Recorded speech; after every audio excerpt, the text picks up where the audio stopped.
and death can't part us, though it seems to. I know it cannot, and I don't fear it any longer, for I'm sure I shall be your Beth still, to love and help you more than ever. You must take my place, Joe, and be everything to father and mother when I'm gone. They will turn to you, don't fail them. And if it's hard to work alone, remember that I don't forget you, and that you'll be happier in doing that than writing splendid books or seeing all the world. For love is the only thing that we can carry with us when we go, and it makes the end so easy. I'll try, Beth." And then and there Jo renounced her old ambition, pledged herself to a new and better one, acknowledging the poverty of other desires, and feeling the blessed solace of a belief in the immortality of love.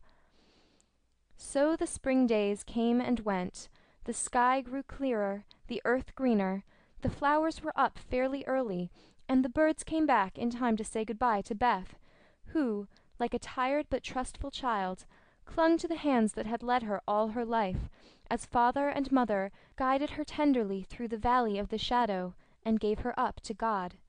Seldom, except in books, do the dying utter memorable words, see visions, or depart with beatified countenances, and those who have sped many parting souls know that to most the end comes as naturally and simply as sleep.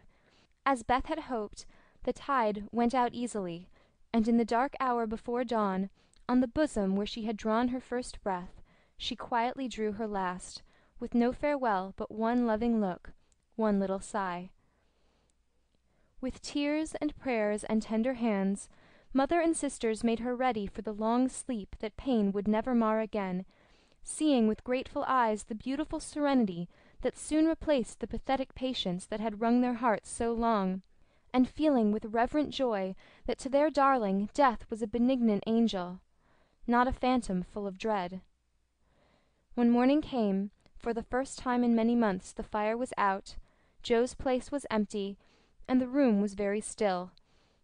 But a bird sang blithely on a budding bough close by, the snowdrops blossomed freshly at the window, and the spring sunshine streamed in like a benediction over the placid face upon the pillow, a face so full of painless peace that those who loved it best smiled through their tears and thanked God that Beth was well at last.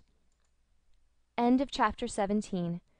Recording by Ariel Lipshaw in New York City.